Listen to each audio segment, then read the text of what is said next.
Hello and welcome. Thank you for joining us for some of the highlights of the Deswik 2025.1 release. I'm Justin, Head of Product Management here at Deswik, and soon you'll be hearing from our product managers as they take you through the latest features and enhancements across the Deswik suite. This release is all about helping you get more done, faster, more accurately, and with greater control. From powerful new data management tools to improvements in scheduling, haulage, design and optimization, there's something here for every user. In 2025.1, we've upgraded over 30 of our existing tools, added nearly 20 new features, and we've added 15 enhancements coming directly from our users through the Deswik Ideas portal. Whether you're a planner, scheduler, operator, or an administrator, we're confident these updates will help you unlock even more value from your Deswik tools. So let's get started.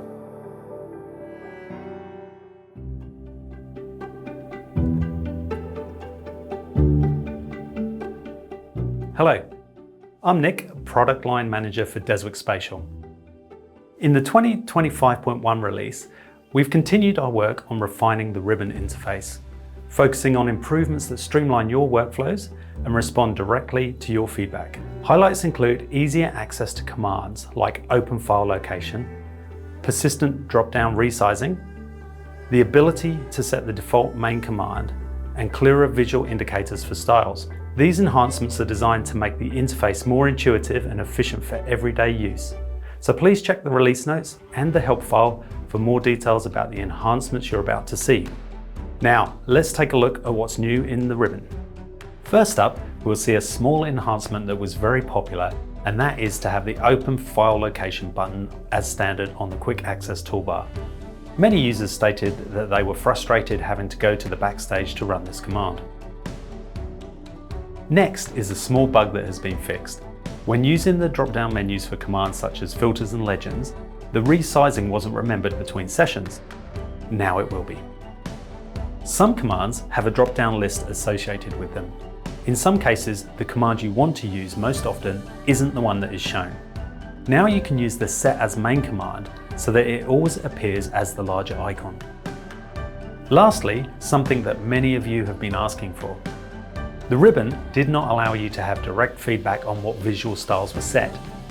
Now, when you change to shade or 2D, the icon will change to match the setting.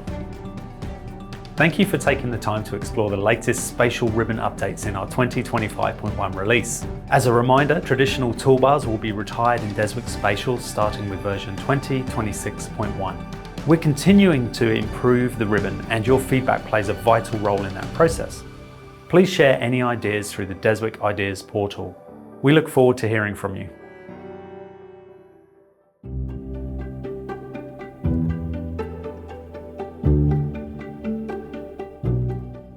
Hello, I'm James, Technical Product Manager for Deswik Scheduler. In the 2025.1 release, we're introducing a set of planning features designed to make scheduling more efficient and models more robust. Key updates include improved filtering through our popular interactive filtering tool, smarter loop identification in manual dependencies, and new validation logic for materials classification setup. Together, these tools simplify troubleshooting and give you greater confidence in your scheduling models. Let's take a closer look at how these enhancements work in Deswik Scheduler and Deswik IS.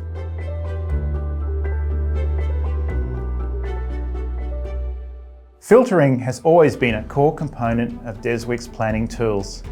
It's critical for managing and visualizing the large data sets that mine planners are working with. Interactive filtering is a new feature that's been added to Scheduler 2025.1 to make task filtering quick, easy, and dynamic. You can access interactive filtering from the filtering ribbon within Scheduler. Clicking on the interactive filtering button activates the new interactive filtering sidebar. It works on fields from any of the column configurations set up in your project, even if those fields are not currently displayed. To begin filtering, you first select from the column chooser at the top of the sidebar. You can see here that I have several column configurations set up. I'll select Production. Selecting a named column configuration will populate the field box with all of the fields from that configuration. From there, you can select any number of these fields to use for filtering. In this example, let's just select the activity type and the level RL. Once those are selected, the grid is populated with a list of all the activity types and level combinations that exist. In the count column to the right, it also provides a count of how many of those value combinations there are within your model. This helps you to understand the shape and extents of your data. Clicking on a row filters tasks in real time to show only those that match your selections. Here we will choose the 108RL and the ore drive activity types. You can see the effect here in the task grid. You can also select multiple rows to filter on any continuous or discontinuous groups of tasks. Interactive filtering supports any type of field, including numerical production fields, custom fields, and more. Fields that are not currently visible can also be used. For example, we can select the AU field and use it to filter tasks. Selecting values here filters the task grid to show only tasks with those values.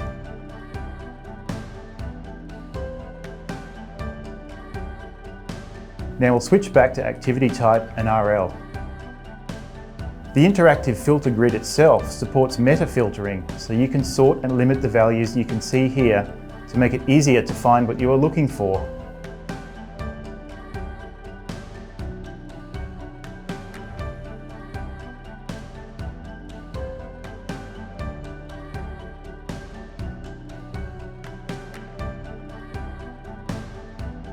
As well as filtering directly in Scheduler, this function works with the interactivity options between our spatial tools and Scheduler.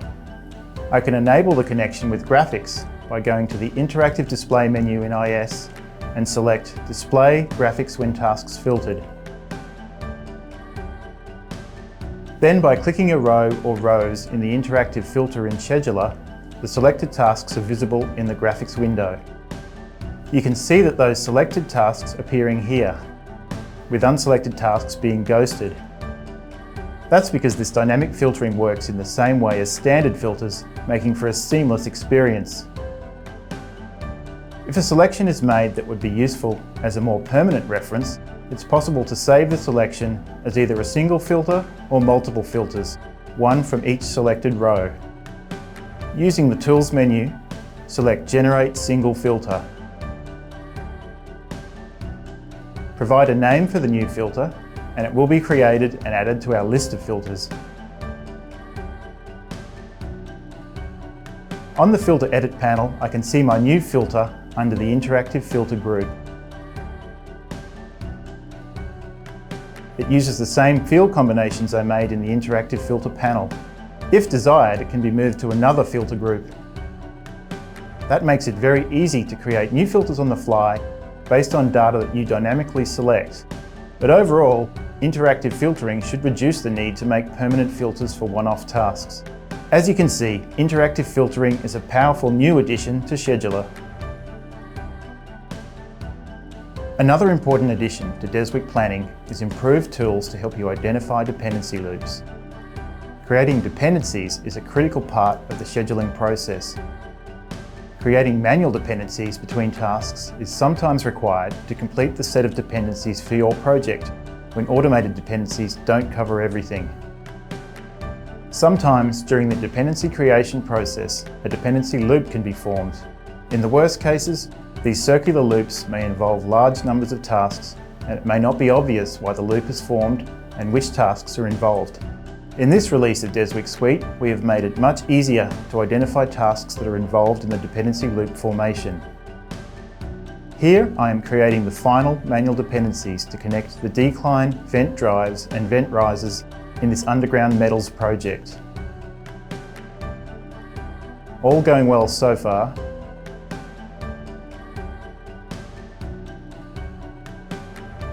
But as I get to the final connection, I've accidentally created a loop of dependencies. It's not clear to me why this loop is formed. The software has detected the loop and given me two options to visualize the tasks involved, which make it much easier to troubleshoot and fix the issue. If I choose to display the tasks involved, all other tasks in the project are hidden, allowing me to focus on the tasks that caused the problem and then choose a different course of action. Alternatively, I can use the ghosting functionality to ghost all other tasks not involved in the dependency loop. The ghosting provides more context about where these tasks sit relative to others in the project. From here, I can go and investigate further to understand where that loop has occurred and why. The final new feature I'd like to show you today is the new validation system for material classifications created during model setup within IS. Materials are a useful feature that allow you to set up scheduling models that more closely align with your geological data. A major part of setting up materials is creating the materials classification groupings. It is possible to create overlapping or incomplete materials classification groups, but our new validation checks make this process more robust and can alert you to issues in your setup that may have been unintentional errors. In this example, we have created material classifications for resource category. There are 4 classifications within the group that describe each of the resource categories we would like to report on. At the moment, there is a question mark above this one as we've just added it. If I click OK, I get a warning that I need to re-interrogate my model. So I go to Batch Updates and start the interrogation.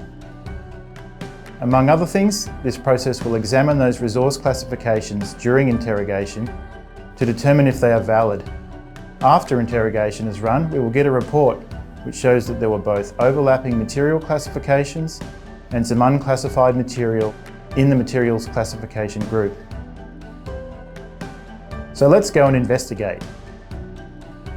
We go back into project options. We can see we have this category called Other here, which is referring to resource category values that overlap with existing, measured and inferred. Clearly that's a mistake that someone has made. We'll get rid of that and run interrogation again.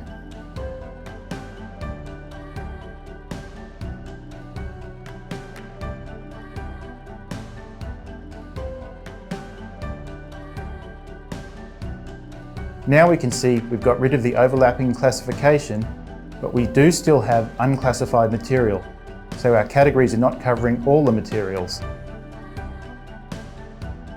Let's go back into project options and have a look again. We still have an orange triangle here that says we have an incomplete set of classifications, and it looks like the problem is we've forgotten to include indicated as a category. We've got categories that map onto the model field ResCat with values 1. We've also got 3 and 0, but it looks like the value of 2 is missing. Let's add an indicated category and set the value to 2. And now let's run interrogation again.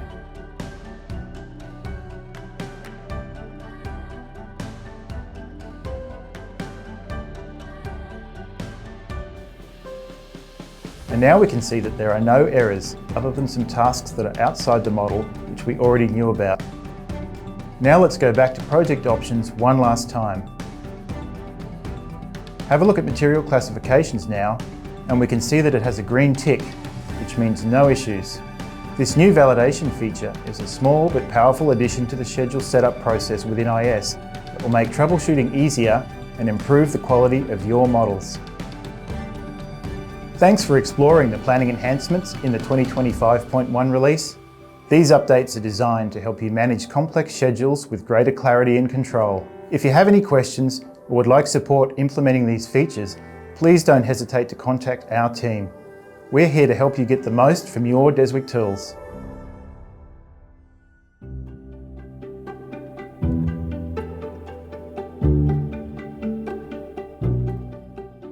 Hello, I'm David, Product Manager for Deswik GO. In the 2025.1 release, we're excited to showcase the enhancements we've made to the scenarios system since its launch in 2024. Previously, we retained the 4 original model types and enabled multiple scenarios of the same type within a project. We also minimized data duplication by sharing data sources across scenarios and introducing global filters. Additionally, batch processing allowed users to optimize groups of scenarios sequentially. With the 2025.1 release, our focus is twofold: to offer greater flexibility in setting up a variety of optimization scenarios, and to streamline GO's usability within the strategic planning workflow. Now, let's take a look.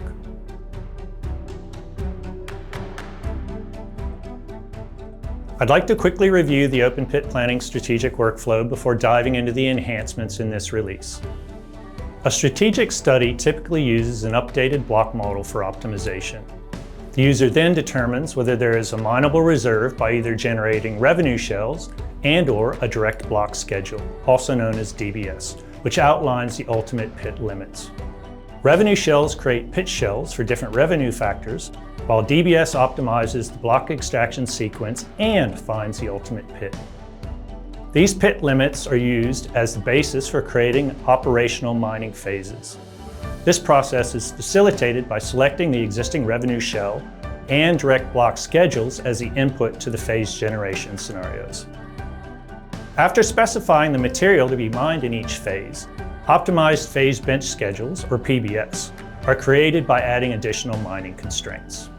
The results of the initial PBS are then used to create pit design in a tool like SPD, Strategic Pit Design. The final operational schedule is created by splitting mining tasks from the strategic pit design between phases and returning to PBS for a final optimized schedule. As we move into 2025.1, you can see that we no longer have the full model type. We've separated it into direct block schedule, revenue shells, and phase generation. The phase bench schedule, destination schedule, and task sequence model types remain the same. At the top level of the project, the data sources, global constants, and filters are unchanged. The project data source type can be either block models or schedule files. You cannot currently have both in the same project. This means that a schedule data source can only be used with the destination schedule and task sequence model types. After importing the data source, most projects will begin by creating a baseline scenario as either a revenue shell or a direct block schedule. In this example, I'm using a DBS scenario.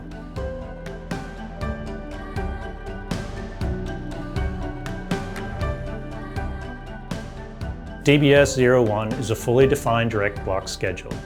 The setup of individual scenarios has not changed significantly in 2025.1. However, one thing that has changed is that we've added input mapping. The input mapping changes are: the input to a scenario can be the original data source, in this case all block models, or another scenario, and special attributes like primary quantity and material are now scenario specific. The model setup in the scenarios is the same as in 2024.2. You have the flow model, flow groups, period definition, rules and constraints, objective parameters, and so forth. Note that this baseline scenario only has the total mining constraint active, and its capacity is 50 million tons per period or per annum. In the objectives, I'm using the period values as a modifier, much like a revenue factor. The revenues and costs have been defined as flow fields, so the values here allow you to conduct a sensitivity analysis by changing the period values. Now, if we switch to the Run tab, you may remember in the original full model type, we had a choice between revenue shells and direct block schedule. In 2025.1, there is only the DBS option because we've separated the model types. I'll just solve this quickly and we'll have a look at the discounted cash flow. You can see in the log file that we are getting information about the optimization run. For example, we are using the Gurobi optimizer. After solving this model, you can see that the baseline model with a production limit of 50 million tons per annum has a total discounted cash flow of 2.02 billion.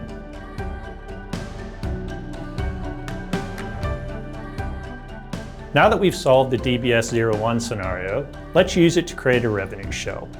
I'm going to select DBS 01 as the active project and select Duplicate. I'll name this RVS 01. I'll call this Shells in the description, and I will select the revenue shell type for the scenario type. Note that you can only change the type when you are creating a new, or empty, scenario. If you make a mistake, you need to delete the scenario and recreate it with the appropriate type. So, we've now got a revenue shell scenario. Let's have a quick look at this setup. And you will note, input mapping does not have the option to select a scenario's input. The revenue shells only accept the block model as an input source. The rules and constraints only contain flow constraints. Pseudoflow has no sense of time, so we are using the flow constraints to estimate the best and worst case discounted cash flow.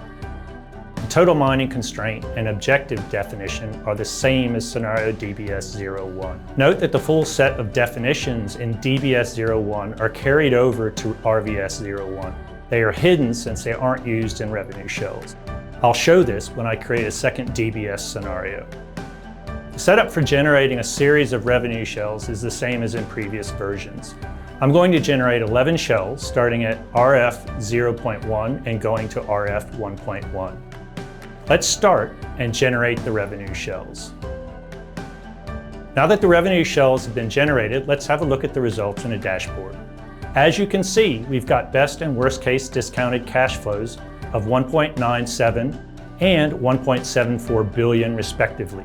The DBS01 scenario had a discounted cash flow of 2.02 billion. Pseudoflow does not provide any information on how each shell should be mined and how to transition from one shell to the next. The assumption for each in this case is, best case scenario, each shell is mined from top to bottom in sequence. Worst case scenario, the ultimate pit is mined from top to bottom. The shells within the ultimate pit are ignored. In comparing these scenarios, the ability to provide block sequencing in time in DBS01 had a higher discounted cash flow, 2.02 billion, than the revenue shells.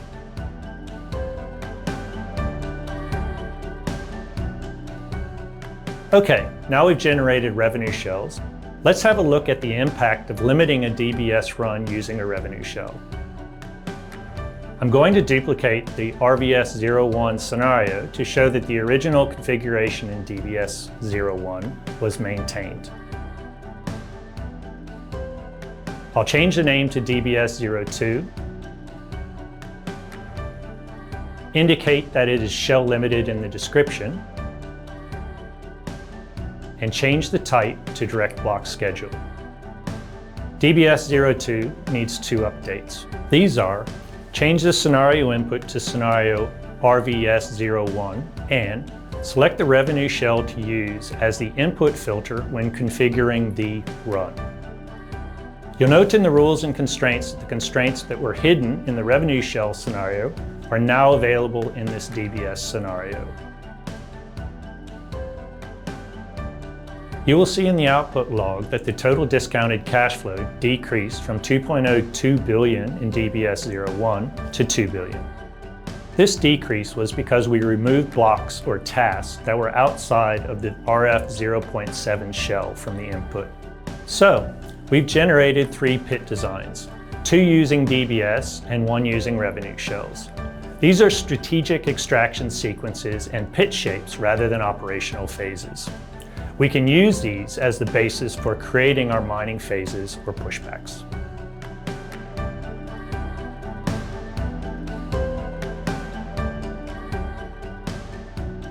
First, I'm going to duplicate DBS01 and save this as a phase generation scenario. We'll name it PGN01, describe it as DBS02 input in 10 phases, and set the type to phase generation. The configuration updates for this phase generation model are: I'm going to set the DBS02 scenario as its input. I could just as easily select RVS01 or DBS01 and compare these in other scenarios. You'll notice here that we can also define the phases using a source attribute from an external file. The slopes are locked as they come from the input DBS01 scenario. Create 10 phases based on splitting the tons between each phase equally. After creating the phases, you'll see that we have 10 production phases, each with the tonnage distributed across the phases. Now we'll create a second phase strategy. To do this, I will duplicate PGN01 to PGN02 and target copper production. First, we create PGN02 and set the input to RVS01, copper production.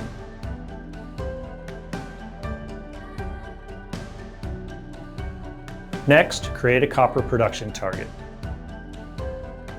To do this, you select the Edit button next to the Target drop-down. In the configuration template, we can see that the custom configuration is based on source attributes or flow targets. I will add a row to the flow targets grid with the following definitions: name, copper production; flow field, copper pounds; flow, all into 0.5 product; material, ore and potential ore, and I'm not going to set any filtering at this time. Select the new copper production target and generate phases. You will see that the copper production is shown in the phase graph. You can use the dashboard to show the production profile by primary quantity, in this case, flow tons. You can see that this varies significantly. We now have two different phase designs, PGN01 and PGN02.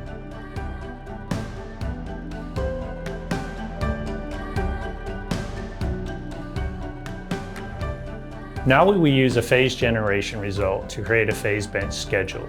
I'm going to duplicate PGN01. I won't go through the whole setup process. By now you'll be becoming familiar with it. I'll call this PBS01, input PGN01, and it is a phase bench schedule. This configuration will be the same as the PGN01 scenario. However, I'll change the following. Set the input source to PGN01. You'll see that just the phase generation scenarios are available. I'll update the flow model to include a stockpile, link the flows to the stockpile to the rest of the network, and update what materials can be accepted by that stockpile.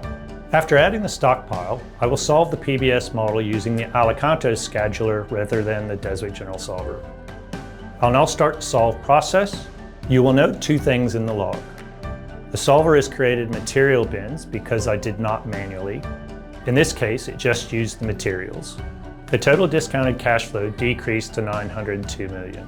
This decrease indicates that we may want to return to our phase generation process to design phases that better accommodate the constraints on the mining system. With that, I'll wrap up the process of generating new scenarios, changing input, and reconfiguring the models. However, I would like to create two unsolved scenarios. These will be used to show how the batch solver configuration will add additional scenarios to the solve list to ensure that there is valid input data for each scenario. I will create empty direct block schedule and phase generation scenarios by duplicating DBS02 and PGN01. The duplications are DBS02 to create DBS03, PGN01 to create PGN03. I will also set the input to PGN03 to DBS03.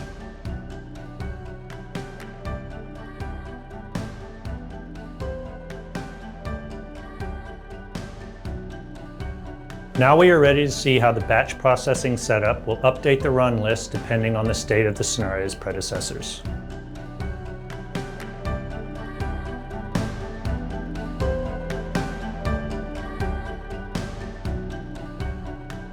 The batch run setup dialog is accessed by selecting the arrow in line with the duplicate scenarios button. I will add two rows to the run grid by selecting the following scenarios. DBS02. This should run as normal since its input, RVS01, has already been solved. PGN03. This will force DBS03 to be entered the queue when I select Rebuild. First, let me add the scenarios. These scenarios will run in order from top to bottom. Note that we have an error message indicating that a predecessor is missing from the queue and the Rebuild button becomes active. Select Rebuild. The DBS03 scenario is inserted into the run queue above PGN03. Now, let's validate the scenarios and run the batch. You can see that the scenarios have been run in order, so I will close the batch dialog. That concludes this overview of the updates to scenarios in 2025.1. Thank you for joining me to explore the latest updates to Deswik GO. This release marks a significant advancement in how we approach strategic open pit planning. We encourage you to try the latest version and share your feedback through our Ideas portal. Your insights are invaluable as we continue to refine and enhance the scenario system.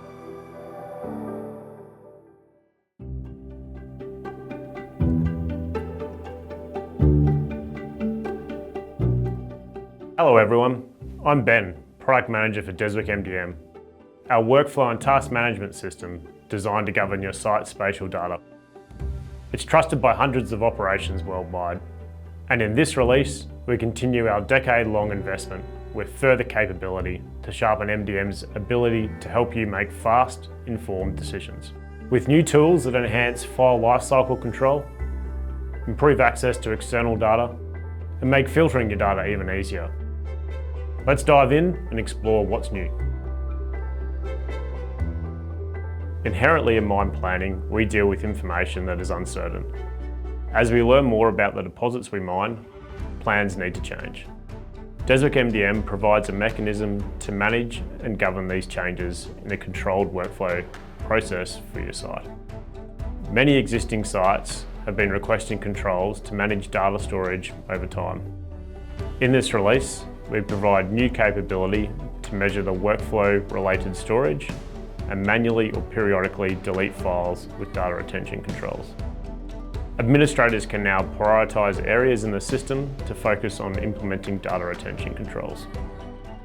Of importance when introducing this capability was providing a safeguard mechanism to be able to restore files accidentally deleted. The recycle bin allows files to be restored or permanently removed. Additionally, it is possible to schedule deletion of files from the recycle bin after a period of time has elapsed. Previously, it was not possible to remove files from closed jobs as they were locked. It is now possible for administrators to define roles that are able to delete files from closed workflows. However, requiring someone to manually delete files from many workflows would be very tedious. So we've introduced the ability to schedule the deletion of files on workflow completion by defining when a deletion should occur and how many files and versions it should act on. With this new capability, we expect sites will be able to manage larger and varied sources of information in MDM.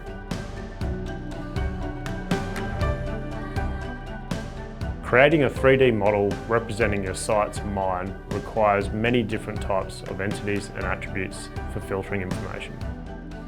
Filtering for numeric and date attribute values has previously relied on selecting individual values from a list. This is difficult to work with when you have thousands of discrete values. Now you can filter on these entities using numeric or date ranges. Whether that be between a range of dates or values from a particular value, you now have the flexibility to search over many attribute values quickly. Further, as you enable a range filter, the available values for other attributes will be dynamically filtered, including an indication of count of entities for each value. For some datasets, there may be data validation issues with the attribute value for numeric or date time attributes. A new optional rule has been introduced, allowing a data quality check on check-in of information that the attribute value is of the correct type. This can be configured on a per category basis, allowing you to control the degree of data quality in the system.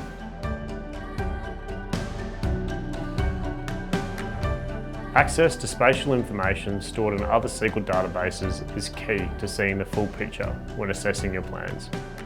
Data sources provide a centralised way to access this information from within the spatial environments in Deswik MDM and Deswik CAD. This release streamlines how this information is organised and treats data sources as a type of category that can be embedded under your existing category groups. Additionally, it is now possible to define role-based access control to each data source, allowing you to restrict access to sensitive information. For sites upgrading, end users will be notified of the change in location for this information in the preview environment. With this new categorization capability and improved access control, we look forward to hearing about the other types of information you are ingesting into your spatial environment. Thanks for taking a look at what's new in Deswik MDM. Early adopters are already telling us that range-based filtering is helping them zero in on the right information in seconds, while new file deletion tools are freeing up valuable server space. To access these new features and capabilities, you will need to upgrade to Deswik MDM 2025.1 by downloading the installation files from the Deswik client portal. Work with your IT team to update the application server and deploy the client application to end users. For further guidance on the upgrade process, please refer to the technical help files. We've got more exciting updates coming, including new ways to track attribute changes and more flexible approval documents. And as always, we'd love to hear how Deswik is working for you. Please share your feedback with the local Deswik team to help shape the future of MDM.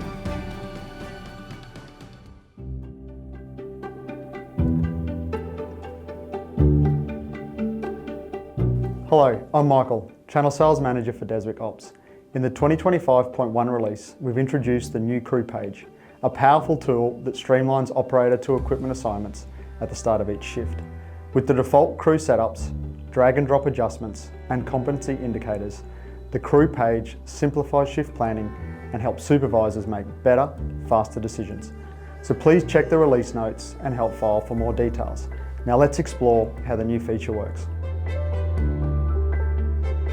Efficiency starts with the right tools. In the 2025.1 release, Deswik Ops is taking shift management to a next level.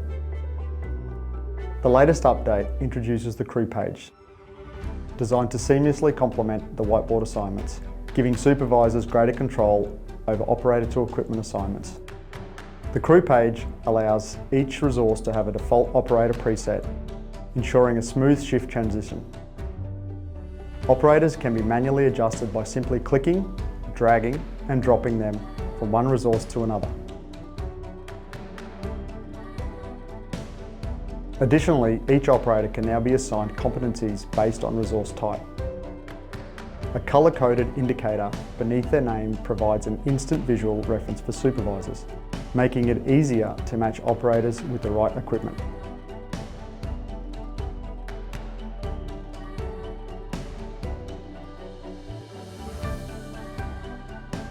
This tool is designed for real-time shift management, allowing supervisors to make quick adjustments based on operator availability. If an operator is absent, they can simply be moved below the available resources, ensuring they are not auto-assigned.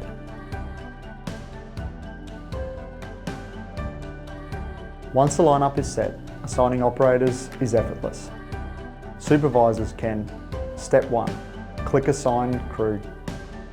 Step 2, select a team. Step 3, choose a crew. And Step 4, press Assign.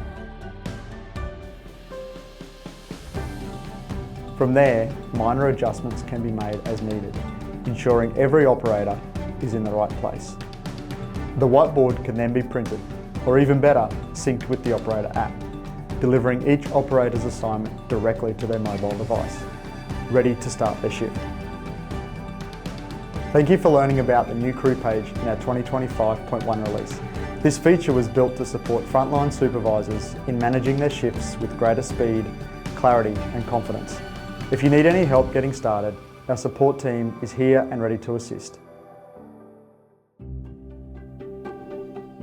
That wraps up our overview of the Deswik 2025.1 release. We hope you're as excited as we are about what's new and what's coming next. Our development teams are already hard at work on future updates that will deliver even more value to your operations. To access the new features, download the latest installation files from the Deswik client portal for Deswik.Suite and work with your IT team to upgrade your application servers and client installations. If you need help, our technical support team and help documentation are there to guide you every step of the way. As always, we'd love to hear your thoughts. Let your local Deswik representative know how these changes are working for you, and use the ideas portal to let us know what you'd like to see in future releases. Thanks again for joining us and for being part of the global Deswik community.